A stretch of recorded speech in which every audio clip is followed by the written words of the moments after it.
There's never a dull moment when it comes to Minnesota sports. Whether it's positive or negative. The Yankees have swept the Twins. Minnesota Sports Chat has you covered.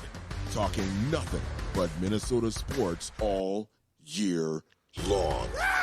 It's time now for the soon-to-be award-winning, if only in his own mind, Minnesota Sports Chat with your host, Ross Brendel.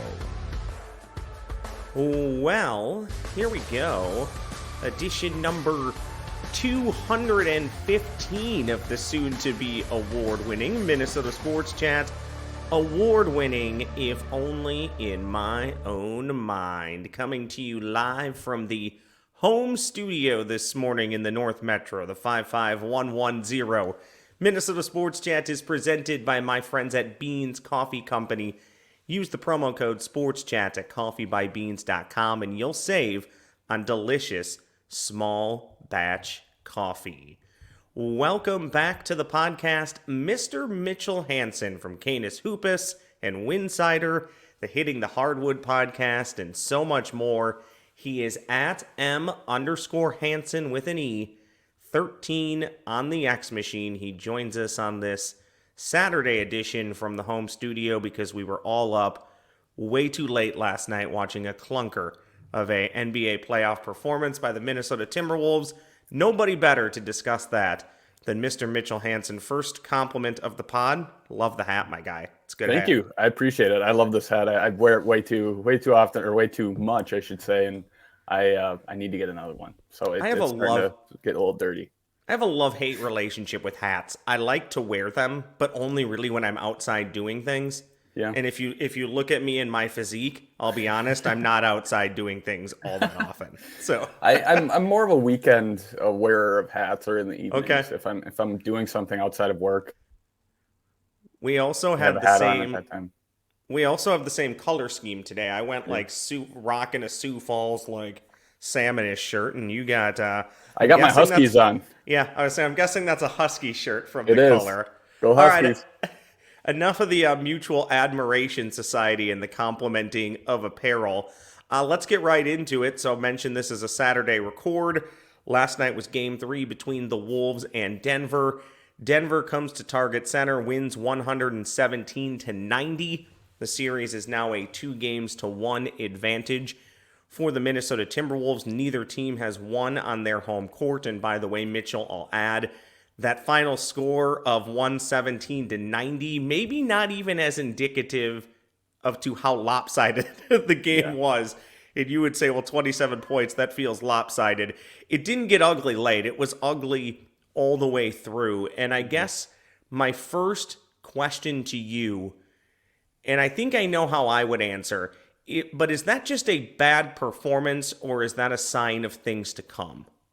I think it's just a bad performance. I think it's just something that,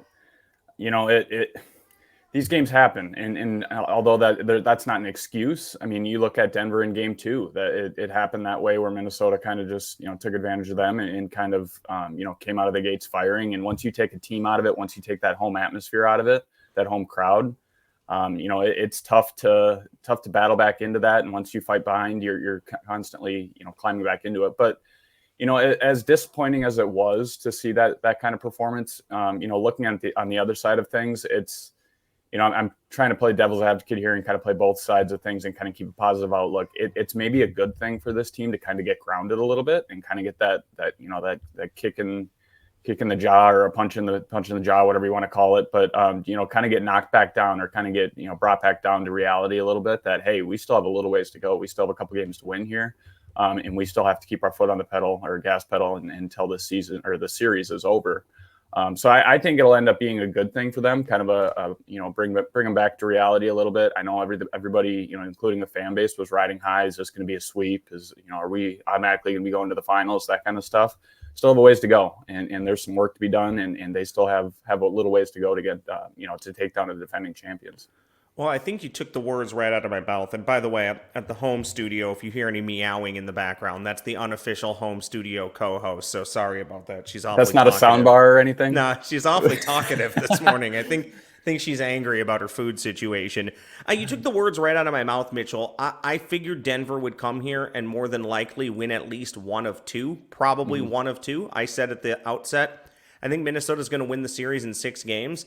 Nothing changed after the first 2 games in Denver. I didn't think that Denver would go quietly.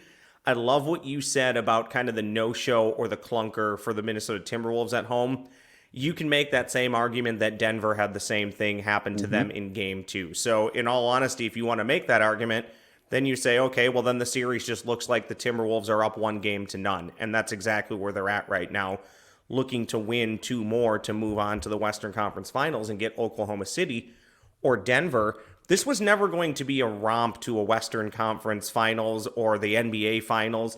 Even Denver last year, who largely dominated the competition, still lost 4 games. I would say throughout the duration of the playoffs. I would say if the Minnesota Timberwolves win the NBA Finals, they're probably going to lose at least 4 games, counting last night. So I guess I'm more perturbed at how lopsided it was, but I expected Denver to win a game. So here in Minneapolis. So I'm not super worried. Nothing's changed for me. I would still be surprised if the Timberwolves don't win this series. Maybe going into it, I was being a little optimistic when I said Wolves in 6, but when you see what they did the first 2 games and you see what they did to Phoenix, it's pretty evident this is one of the best teams in the NBA, but also you're playing one of the best teams in the NBA, if not the best team. So you're going to have to earn it. And to your point, maybe it was a bit of a humbling experience and they'll come back even more hungry. Game 4 against Denver tomorrow night, Sunday evening here in the Twin Cities, 7 o'clock Central. Your thoughts, however, on just later in the game, Cat and Ant still being on the floor. I know they made a lot of commentary on the ESPN broadcast about that.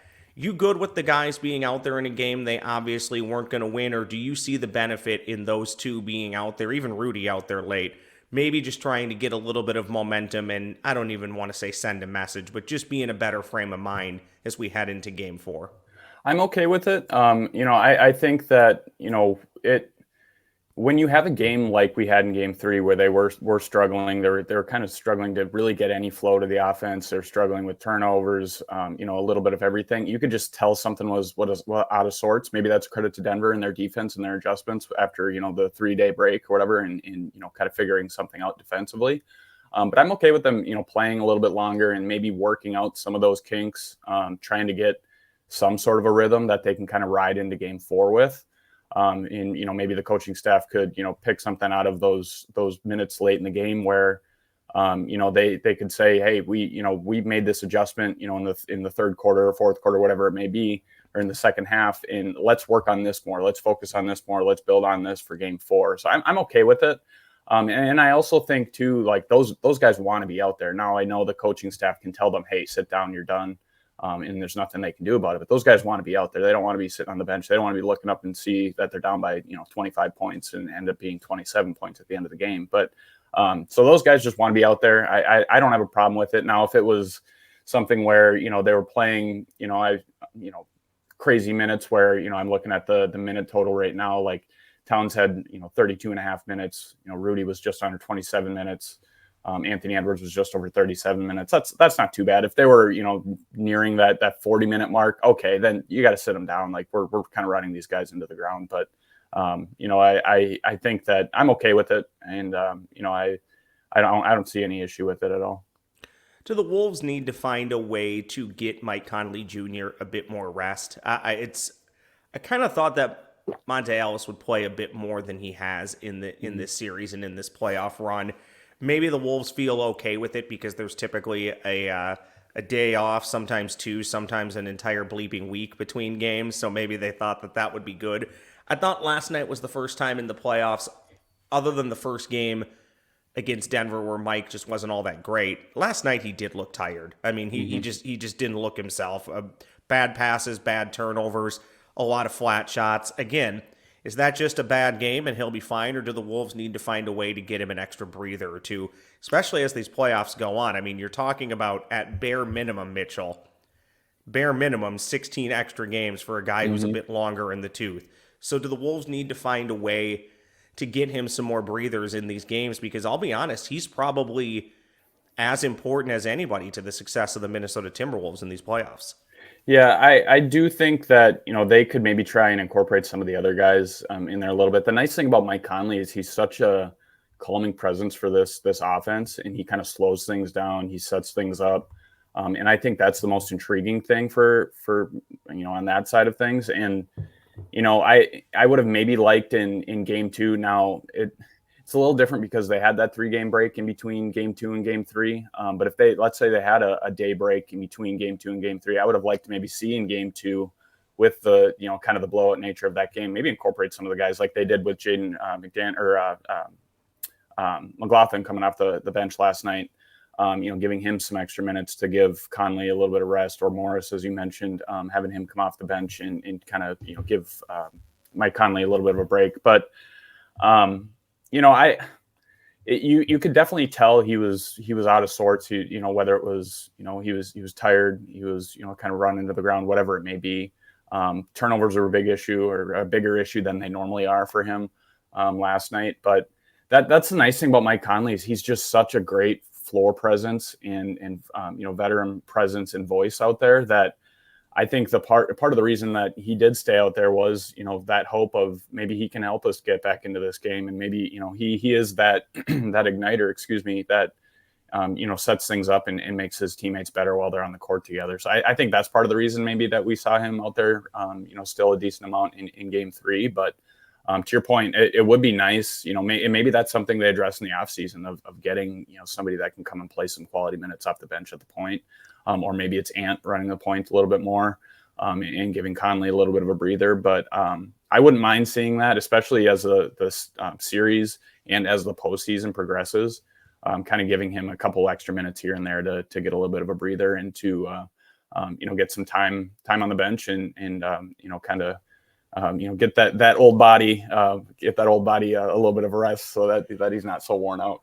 Well, they do have a first-round pick this year, but whoever they draft with the last pick in the first round, Mitchell, probably not going to make a difference right away. That's probably more of a developmental pick or a trade asset. Right. I was not surprised in the least that Jamal Murray was not suspended.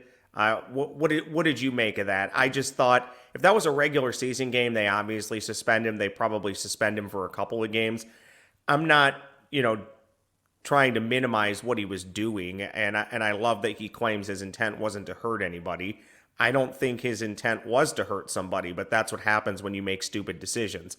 I also don't believe that the NBA was ever going to suspend him, so I wasn't surprised. $100,000 is a steep fine, but not to a guy who's necessarily making millions of dollars. Mm-hmm. Your general thoughts on that? I was not surprised in the least, and this has been another complaint of mine in professional sports for years, Mitchell. When you're trying to boo the hell out of the opponent and he's torching you, maybe quit booing. Yeah, I don't like that either. I also don't like the ref chants that the fans make throughout the game. But that's and I got to follow up on that. But let's start with Jamal. Yeah. I agree with you. I'm not surprised that he wasn't suspended. I agree that if it was a regular season game, he would have been suspended.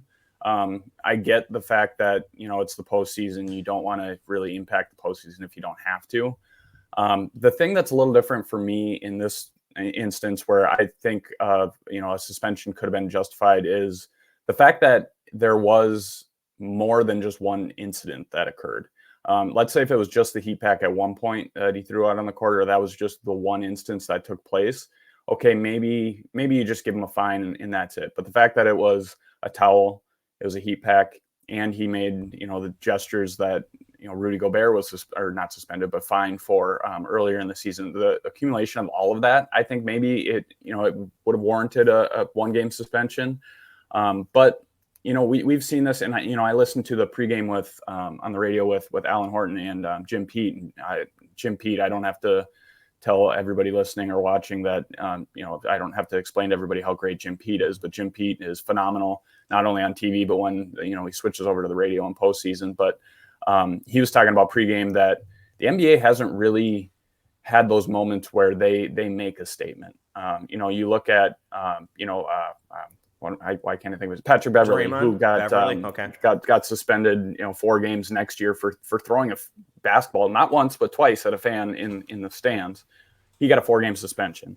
So, to me, the NBA hasn't really made a stand or kind of, you set that example of, hey, if you do this, we're gonna make it, worth it. We're gonna fine you. We're gonna suspend you for multiple games and kind of make a statement. They haven't done that, and this is just a kind of another example of that. So I wasn't really surprised. Like you said, I don't think, I don't think it would have happened regardless of what actually happened. Let's say if a player got hurt, then maybe he gets suspended. But I'm not surprised by it. Long story short, and I think that I don't think it really would have maybe impacted a lot in Game 3 anyway with what took place. Also, I don't want to vouch for anybody behind Denver's bench or whatever they were saying, because I'm assuming it was awful and had no point in the game, no point at the arena. But I did get a bit of kick out of fans being ejected from the arena, yet Jamal Murray can throw stuff onto the court and nothing really happens. Okay, one final point on the Minnesota Timberwolves, because I think you and I are kind of in lockstep on the Game 3 performance. Flush it, move on. We'll see what happens in Game 4. The one complaint that I've had personally, but I still watch, and I see it a lot with the casuals now, and I say that as a loving term. I'm not begrudging people for being a casual fan and watching when the playoffs start, or as the team is hopefully on an upwards trajectory to long-staying success. But I see an awful lot about the complaining about the officiating in the NBA and just what it looks like. Case in point, the foul on Rudy Gobert against the Joker on the baseline, when that was all initiated by Jokic. And that was the one that got people really kind of up in arms last night watching the game. And I've always thought this. I just don't love the way the NBA game is officiated. I don't necessarily want them to officiate the game like maybe college basketball is officiated, especially in the Big Ten. But would the league benefit from just a better called game? And I don't think officials are awful by intent. I think they're calling what they've been instructed to call and what the precedent by the league has been. And Mitchell, the one thing that does drive me crazy about today's NBA is you can literally take 6 steps. It has to be an egregious travel for them to call it. And I don't like that. These are the best players in the world. They don't need to take 6 steps. So would the league itself benefit from just a higher bar for officiating? Or at this point, does it really not matter? Because you can make a case the NBA is the most popular sport. Not maybe necessarily in America. It could be. But it's the most popular sport that's American-based in the world. So maybe it's just much to do about nothing, and the people that are complaining, it just is what it is. Yeah, to your point, like you just had talked about, the officials are kind of, almost handcuffed at certain points with the rules and kind of everything that the hoops they have to even jump through to officiate a game. And part of that is on the league. Part of that is kind of the rules that are set and so forth. But the thing that, with the NBA, even look at the playoffs, but, it's only half over right now, but you look at the playoffs that we've had so far, what have we come out of every game talking about? Almost every game we've been talking about the officiating and maybe a missed call or a call that was made that was incorrect or whatever it may be. And that's unfortunate because that masks what is actually taking place on the court. And now I get, you look at any sport, officials, refs, they're not perfect. They're going to make mistakes. The only way that you're going to be perfect is if you have, machines out there making calls, and maybe even that's not perfect. But it's tough. It's gotten to a point where it's maybe a little bit more opinionated by the officials, or kind of emotionally motivated at points, which kind of drives me nuts. That officials, it's almost more of an ego thing when they're out there officiating, and that gets in the way of the games. And I think far too often we see officials make a call, or if they miss a call, you hear it all the time. I mean, you hear it if you're at the high school level, college level, professional level, whatever it may be. Conversations between coaches or coaches and officials, they say, hey, you missed that call, or you made a call that was incorrect. Sometimes you'll even hear officials say, hey, we'll make it up to you later in the game. That shouldn't be the case. You shouldn't be making makeup calls. and just get it right the first time. Or if you don't get it right, admit it and move on. And there shouldn't be a makeup call that takes place. But I think the league would benefit, the game, the product, the fan base, everything would enjoy it, or it would, be beneficial if there was a little bit of an improvement in that regard. Like I said, the rules that are in place kind of hinder that to some extent. And it kind of slows the game down a little bit, and it kind of just makes it sometimes, kind of uncomfortable and kind of annoying to watch. But I think that especially in the NBA, the officials kind of make their way into the game sometimes, and that's unfortunate. Whether it's foul calls, late game calls, whatever it may be, and that oftentimes impacts the game. I know that one call does not impact the entire game, but it does. When it's with 10 seconds left and the game's tied, that impacts the game. And it's unfortunate, but like I said, I know they're not perfect. I know they're not deliberately trying to, make mistakes. And it's just unfortunate that, almost every game that we've had here in the NBA playoffs so far, we've come out of the game asking, is this the right call? Or we've heard the Indiana Pacers, putting or submitting like 923 reviews to complaints to the NBA. But it's unfortunate, but I hope it does improve. And I hope it kind of turns around, not only for this postseason, but for the future moving on. Yeah, and I get it. Star players are always going to get calls that maybe other players wouldn't. Right. But I mean, you look at that Lakers disparity almost every game, and to me, that's just laughable. It should not be that much where they're getting to the line literally twice the amount, sometimes 3 times the amount as their opponent, and they're playing the exact same game. And to the casual or objective fan, you can watch it and say they're the same fouls, or it was a foul for one team, not a foul for the other. Right. I would love for that to be addressed. I'm not convinced it ever will be because of the popularity of the league, but I do think for me personally, I would enjoy a tighter officiated game, or at least a more fairly officiated game. But I would say that is not the reason why the Timberwolves lost Game 3. Right. And you can also make the argument that's part of the reason why the Timberwolves won Game 2. I mean, a lot of what the Timberwolves were getting away with in Game 2, you don't historically see teams even get away with in the regular season. So, and I'm not saying that the Timberwolves, found a loophole to winning Game 2. I'm just saying, kind of what you said, Mitchell, sometimes these things tend to even themselves out. I think after Game 2, the officiating crew went, whoa, we can't handle this the same way. And I knew there'd be a quick whistle on the Timberwolves, and the league would never come out and say this, and the officials would never say this. They didn't want Denver falling down 3-0. So the Wolves were going to have to be that much better to win in Game 3, and they just weren't. One thing that is always better, always great, is Beans Coffee Company.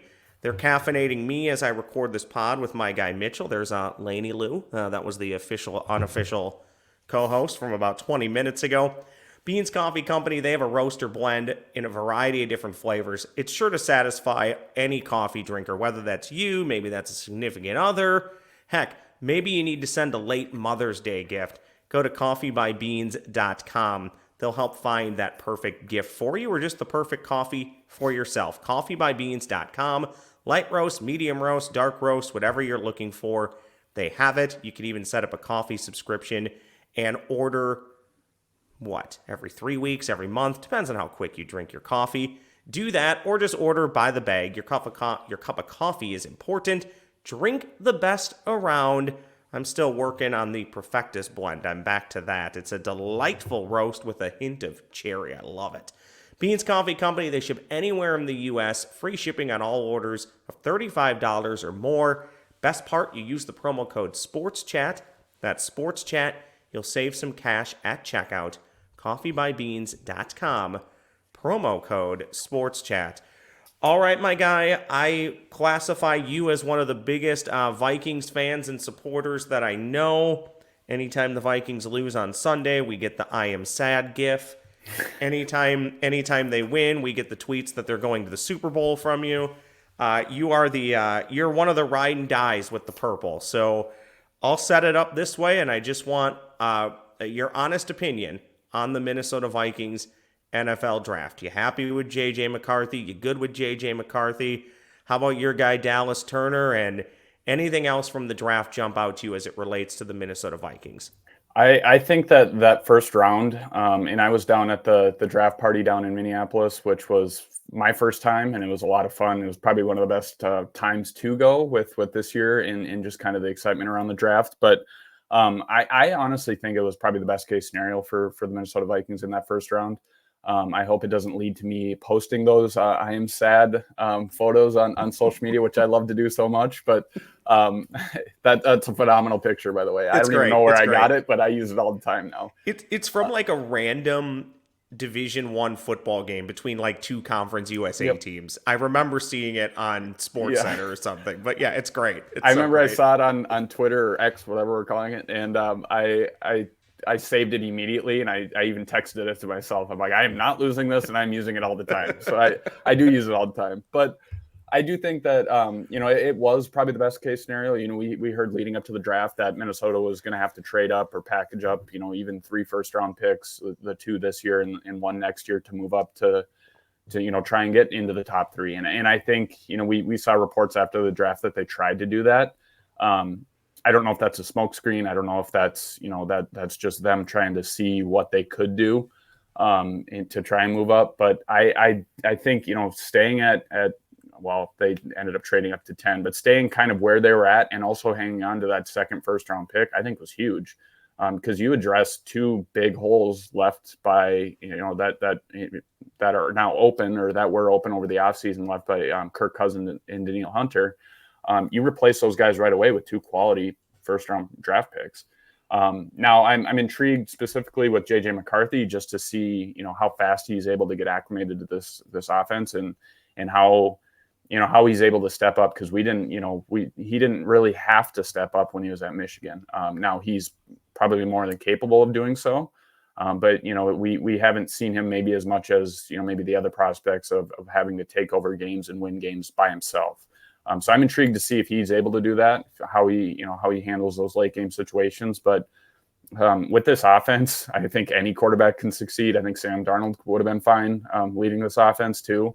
As far as, the weapons that they have offensively and what they might be able to do offensively. And Dallas Turner, I love that pick defensively. Like I said, it fills up a big need for this team.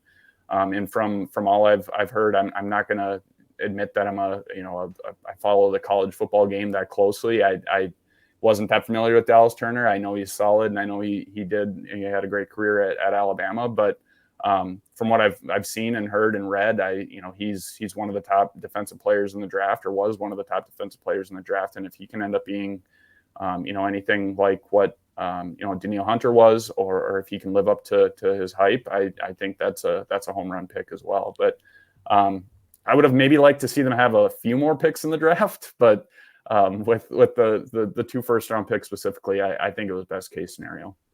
Well, and on those picks, they're definitely void of picks next year, but they did keep that first-round pick. So if they wanted to, they could potentially turn that into maybe, I don't know, second and third round, or if they wanted to trade back and accumulate more assets, because going into next year, just the 3 picks. I think I can pretty much echo everything that you said. I don't think we know if these players are going to be good players. Everybody thinks they know, but they don't. They have to get into the league and maybe play for a year or 2 before we can really decide. Some guys quicker and earlier than others, and this goes across all sports. But I think when you look at the process, I think the process was good. You needed a quarterback. You got one. Maybe it wasn't the exact one that you wanted. We'll never know. It was probably one that you thought you could work with. Quessy even talked about before the draft, you can have multiple loves. My hunch is maybe the other love was Drake May. When you look at the comparisons between Drake May and J.J. McCarthy, similar skill set, similar body type, similar assets. That's just my hunch. Who knows? We'll probably never know. And they're never going to tell you, and they don't have to. So we'll see where it goes, but I think the hope is that we find out in a year or 2 from now whether McCarthy plays week 1 or whether he sits out all of this first year. That's to be determined, and we'll see as time goes on. I think the hope is just that they got it right. That's what I always say about drafts. I so seldomly get upset or super excited about a pick because you just don't know. And I'm excited to see where this goes for the Minnesota Vikings and what this looks like down the road. Let's rally behind J.J. McCarthy, and maybe, just maybe, he's the guy to take the Minnesota Vikings to a Super Bowl championship. Mitchell, before we go, please plug everything that you're doing. I know you've had a who's who of basketball royalty on the Hitting the Hardwood podcast, but you also do great work for Canis Hoopus and about 35 other things. So why don't you promo that here in the outro? And by the way, much like me, you also have a day-to-day job too. So props on everything that you're doing. Well, it's, I always tell people, they ask, they're like, how can you do that, after, working a normal job and you do everything on the outside or outside of that. And I'm like, a lot of people come home and they watch Netflix, they watch a movie, whatever, at night. I come home and I throw on a sports game, whatever it may be, if that I can watch, if it's the Twins, if I can watch them. Thank you for that. Well done. Or whatever sporting event is on TV, I normally throw that on and I write a story. And that's just something I like to do. And, I love doing the podcast and offering that side of things, listening to your podcast as well. There's a lot of great sports podcasts out there that I listen to as well. But you can kind of follow me a little bit of everywhere. I like you mentioned, I do the Hitting the Hardwood podcast. You can find that on my social media. My social media is M_Hansen13, HANSEN13 on Twitter. And then you can find all my work there. I write for Canis Hoopus. I do links coverage there with a great team over at Canis Hoopus. I also write for Winsider. Do specific or kind of mainly doing link stuff. I also do a little bit of WNBA general stuff here and there for them. And then I also do some stuff for RotoWire and then sportsbettingdime.com. I do some betting stuff for them as well. So you can follow, like I said, just you don't have to go to every one of those places, but just follow me on Twitter and you'll get all of that stuff there. And then you'll get to see my I Am Sad picture in all my Minnesota sports gifts at various points, the highs and the lows of what it's like to be a Minnesota sports fan. M_Hansen13 on the X machine. Mitchell, this has been a ton of fun. Apologies, I've had a little bit of the internet gremlins here at the home studio, but it is what it is. I appreciate you for battling through that and everybody for watching and consuming this pod. This has been a ton of fun. Maybe we'll do this again because I am confident that the Wolves are going to win this series. And if they don't blame me. It's just one idiot sitting right now at a kitchen table recording a podcast. But we'll try and do this again at some point during this playoff run, maybe even a little NBA Finals preview or review. I think, Mitchell, it may have been with you. I don't like to toot my own horn a lot. Actually, yeah, I do, because if you don't, nobody else will. Absolutely. I said maybe middle of last year, and I think we talked about this. I really thought this team would appear in the NBA Finals this year. I know that's kind of a weird, wacky projection to make, but once they got everybody on the floor and they played together, I genuinely thought this would be one of the better teams in the West, if not the best, just looking at Cat. And if Rudy stays healthy and does what we think he can do in the evolution of Ant, well, I think we're there, and now it's up to them to pay this off and make me look good. But I really do believe in this Minnesota Timberwolves team, which is odd because I never believe in Minnesota teams, even when they're playing well. But this one, until they prove me wrong, they do just feel different. And I think this will be a good thing for them to show up to Game 4 and let us all know that it is different. Okay, we had a clunker. We looked really bad in Game 3. And apologies to the fans, but we're going to come out and we're going to kick ass in Game 4. This is a great opportunity for them, and we know they weren't going to get to the NBA Finals or perhaps even win it without a little adversity. So I'm looking forward to seeing how the boys respond in Game 4. Mm-hmm. It'll be a big Game 4. That response I'm really looking forward to. If they are able to respond well, or respond in come out in Game 4. I think that'll be very telling, and that'll be the official stamp of, okay, this team is legit. I agree with you. I do think that they have a legit shot to reach the NBA Finals, and let's just if it is Wolves Celtics, and I follow Kevin Garnett on Instagram, and him and Paul Pierce have a podcast, and Kevin Garnett said he is the only bleed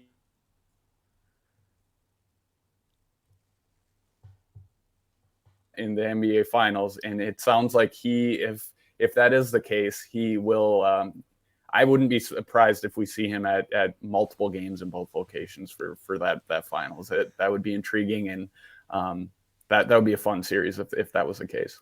I love it. That is Mitchell Hansen, M_13 on the X machine. Again, like he said, just hit him up on X. You'll see all that he is doing. I am at the Ross Brendel on the artist formerly known as Twitter, now X. And that officially does it for this edition, number 215 of Minnesota Sports Chat.